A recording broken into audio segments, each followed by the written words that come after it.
Hi guys, it's Dead Ponic here. I just came back from over the weekend from seeing the new Top Gun movie, and I have to say, it is a masterpiece. It is brilliant.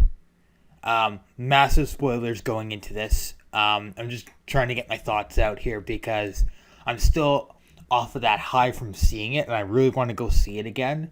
But I may not. I may find another way to see it. But anyway, so this movie had a lot of hype going into it, and I say the hype really paid off. And considering that I saw it in the theater, when it was kind of like the same thing with The Incredibles 2, where one of the actors like says, "Oh, this is dedicated to you guys for waiting around for so long."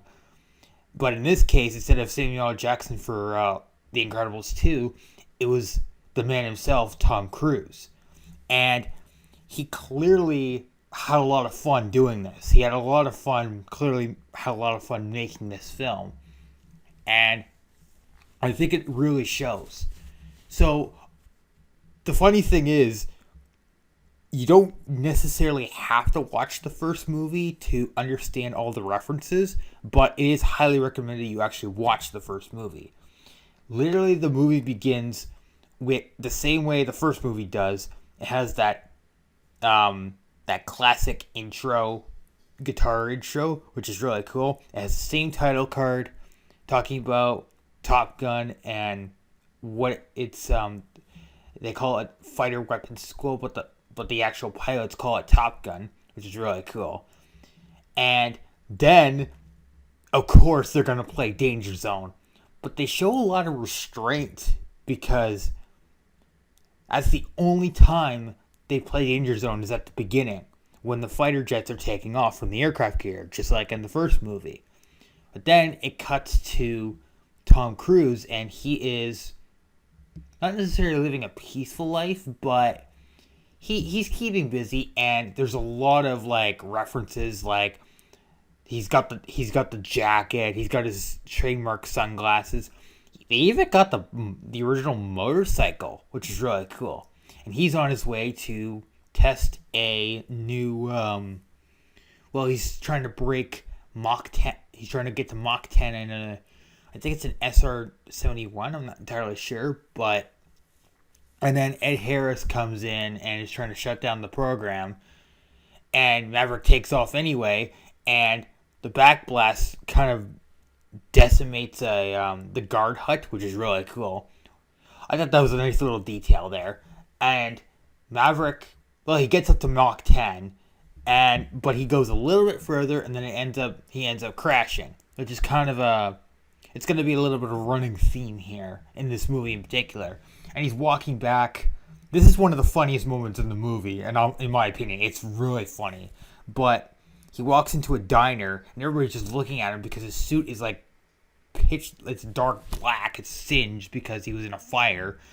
And he points, he asks the waitress for a glass of water, and he just downs the entire thing in one go, and he's like, "Thanks." And, well, of course, this is Maverick, so he gets chewed out by this admiral, or this general, or I think it was a general anyway. And then he's like, "Okay, well, you're grounded," kind of thing. But then, believe it or not, because they did this on purpose, but Iceman indirectly has him assigned back to Top Gun as an instructor. Really nice nod to the end of the movie, by the way. Now, I'll get to Val Kilmer in a moment, but suffice to say, I was originally going to make a video about how I think Iceman was responsible for Goose's death, but I decided I wanted to keep things in a positive light, and it was a freak accident, so not much I can say there. Anyway, so Maverick has to train these pilots for a special mission, which is giving me very strong Star Wars: A New Hope vibes here, because they even say it. The target is only 3 meters wide, but the exhaust port on the Death Star was 2 meters. So there's a 15% chance of actually hitting the damn thing. But And right away, they're doing a lot of like callbacks to the original, where, um, but these pilots are already Top Gun graduates, so they don't have to go through like the training and all that. They just have to train for the mission. And Maverick basically is walking up, and he takes the manual of the F-18 and he basically throws it in the trash. And it's like, you already know the ins and outs of the airplane. It's not the airplane, it's the person behind the stick that matters. And he's basically trying to single out who's going to be um, going on the mission. And right away, they already did something from the trailer, but I really like how Maverick, he's one of, if not the best fighter pilot that the Navy has ever produced. And this also is revealed when he goes to the bar, and believe it or not, we're introduced to a lot of the pilots that are going to be prevalent here. One of them is actually the son of Goose, whose call sign is Rooster, because they had to put that in there somewhere. And he's singing Great Balls of Fire. Very nice callback, but it also kind of broke my heart a little bit, because I just remember, because that was the song that Goose loved to sing, and Rooster was there as a kid. And I really like that callback. And my only complaint is that Kelly McGinnis was not in the movie. Instead, it's a different love interest, but the actress does a good job. And I'll get to Cruise in a minute, but suffice to say, he nails it out of the park. Like, he's putting on his best performance here by far, none. And all the pilots are singing Great Balls of Fire, and Maverick's just like, oh, this is bringing back bad memories. And there's a conflict between Rooster and Maverick, not because Rooster blames Maverick for his dad's death, but because it's revealed that Maverick pulled his application from the Navy because he made a promise to his mom before she died. And that's the conflict. And basically, he's trying to make him either forgive or get past that. And that nearly leads to them, well, crashing and going below the hard deck, much like in the first movie. Except they're different circumstances, obviously. And, well, it was great to see that Maverick has still got it. He quite literally schools all the pilots, pretty much. And especially, like, the new, who's supposed to be the new Iceman, which is Hangman. Not gonna lie, I like the actor who plays him, but I'm not a fan of Hangman as a character, because they're doing another Iceman callback here. But it's like, and he literally ditches his wingman to go after Maverick, and, well, that goes incredibly well. And seriously, like, as I watch the movie, it's like, Maverick's not even trying. These guys are supposed to be the top of their class. They're supposed to be graduates, and they're supposed to be some of the best fighter pilots ever to come out of this generation. But they get schooled by an old-timer. Now, keep in mind, they're flying the F-18, and Maverick is one of the best pilots out there, but still. Anyway, so the reason Maverick was brought in to train them is because this mission that they're going on is basically, yeah, it's a Death Star trench run. And they only have, I think it was 4 weeks to prepare. So, and they have to, not only do they have to navigate this really difficult, basically trench with constant turns, and they have to increase their speed, and they have to get there within a certain time frame. That's miracle number one. Actually, no, that's just getting there. And then they have to train to actually hit the target and get out of there, which is, I believe it was called Coffin's Climb. And basically they have to hit the target, then they have to do like a steep G climb, and this leads to one of the pilots, Coyote, going into G-lock, and Maverick has to save him, and then they get into a bird strike, and the two new pilots, Phoenix, who is the actress who plays Phoenix, and Bob, who is the Rio, which is the guy in back, they get hit by a bird strike and they have to punch out. And it looks like we're having another goose moment, but it turns out they're okay. So that's great. That's great. Now, at least they're not replicating that. Now, in regards to Maverick's relationship with this character Penny, and how supposedly that he walked out on her or something. I mean, they have a romantic moment, but I really wanted Kelly McGinnis to come back as Charlie, because that would have been the best thing to come out of this.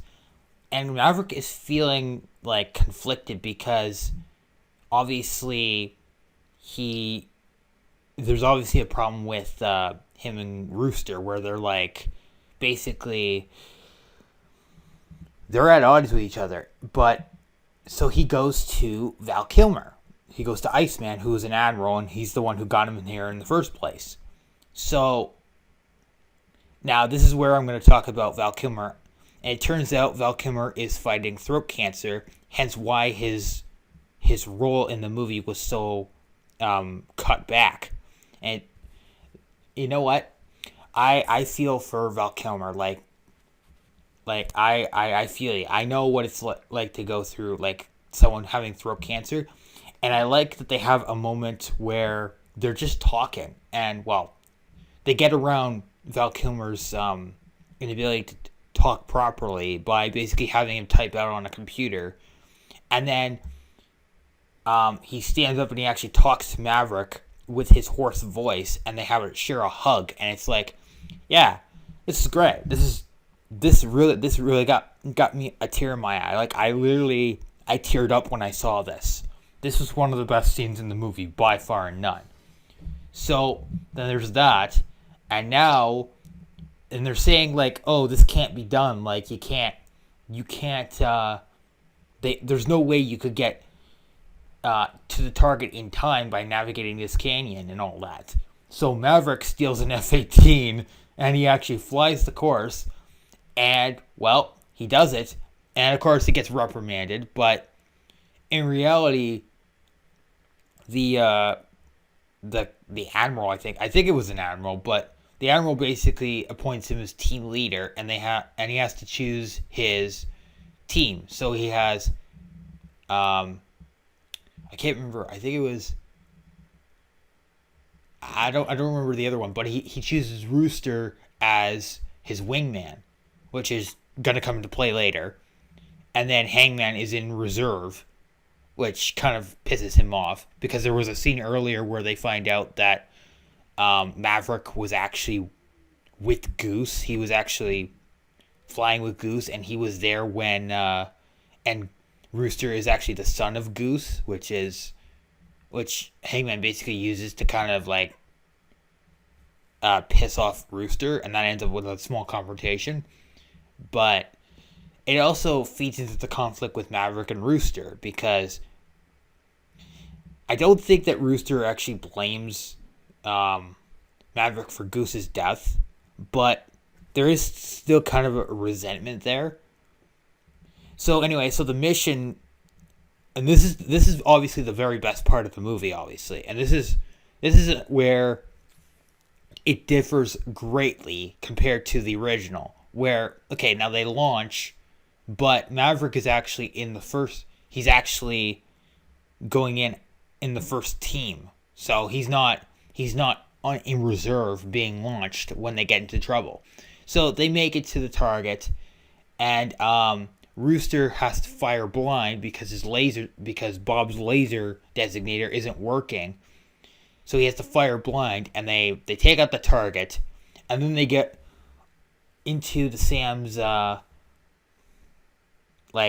firing zone, and well, it doesn't go very well. Maverick is actually shot down, which I was genuinely surprised by, and he's about to be killed by a Hind chopper. And then Rooster, they're like, oh, you gotta return to base. There's no way he could have survived this.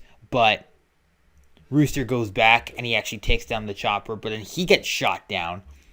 And so Maverick and Rooster actually have to steal an F-14. Nice callback there, guys, by the way, having them fly the original plane that was in the first movie. And, well, shenanigans ensue. And keeping in mind that they're going up against fifth generation fighters, which are technologically superior to the F-18. But as Rooster says, and Maverick constantly keeps repeating throughout the movie, it's not the plane, it's the person behind the stick. And also, they do another callback with the beach scene, but instead of playing volleyball, they're playing what's known as I believe it was called dogfight football, where attack and defense at the same time, which is really cool. That's really cool, by the way. So then there's that. So basically, it's kind of like Rooster is basically being Goose in this situation, which I thought was really nice. I mean, it was really cool to have that and have Maverick at the stick of an F-14 again, because that was his original plane, and he was used to flying that, and then he had to move up to the F-18, which is a more modern fighter, but then he has to go back, and he even says it's been a while, and then they get into a dogfight, and it's actually really cool because Maverick, they finally, they don't rely on their missiles, they actually rely on the guns, and this is really cool, by the way, and but then they run out of ammo, and they run out of missiles, and then Hangman comes in and saves them, but because they lost their landing gear when they took off, they have to deploy the net, which is an actual thing on an aircraft carrier I didn't know about, but so they end up crash landing on the aircraft carrier. And then there's another callback where it's not said, but it's heavily implied. Like, you could be my wingman anytime. Bullshit. You could be mine. And so Hangman and Rooster kind of shake hands and hug. And, well, Maverick and Penny, that's the character that that's Maverick's love interest in this movie. They have a tender moment where they actually go into the plane. They're in the plane where that Maverick was working on, and they fly off into the sunset, and they play the original guitar solo from the first movie, from the beginning of the first movie, at the end of this movie, which was a really nice callback, which is the best way to end this film, in my opinion. So, talking about the actors in particular, I really like Rooster. I like the actor who played Hangman. I like all the actors. But, by far none, Tom Cruise is the highlight of this film. And, I forgot to mention, Iceman passes away. And this really hits Maverick, because he's lost Goose. He's probably lost other, people he's known over the years. He's lost, Hollywood and Wolfman, so maybe Slider. I don't know. They don't mention it, but it was really heartbreaking to see Iceman pass away, and knowing that eventually Val Kilmer will pass away. It's gonna be a sad day when we lose him eventually. But I would say this is Tom Cruise's best performance, and this movie has been doing really well. And I want to go see it again. I want to see the dogfights. I want to see the whole I want to see all the callbacks. And probably my favorite part is where Maverick is sitting right below them. And then he does that turn from the trailer and he goes right between the two planes. And they're like, whoa, what the hell was that? And that's Maverick in a nutshell. He's basically, they don't call him Maverick for nothing. And he gets reprimanded again for breaking the hard deck. But then it's ironic because he said, anytime you want to lower the hard deck or you want to make any changes to the training, you have to notify the admiral. Then he presents a folder saying, requesting permission to lower the hard deck, which is hilarious. And also he kind of gets in trouble because he's making out with um, the love interest, and then he goes out the window because it turns out that the love interest has a daughter. He goes out the window and he's like, "Oh, I'm in trouble," because the daughter's looking at him, and she says, "Just don't break her heart this time." Really tender moment there. So overall, I like this movie quite a bit, and oh man, the hype for it was unreal, and I gotta say, with the advantage of CG and the fact that they were using real F-18s, real stuff, all that was definitely the best thing they could do for this movie, and I really like how they do it and how it turned out. So yeah, this is this is a great movie, and oh man, just having Tom Cruise come back as Maverick was great, and I like all the callbacks and all the references. And it's just a great film, and I'm still coming off of that high from seeing it in the movie theater, and I think it's a great movie, and I would highly recommend it to anyone who has not seen it yet.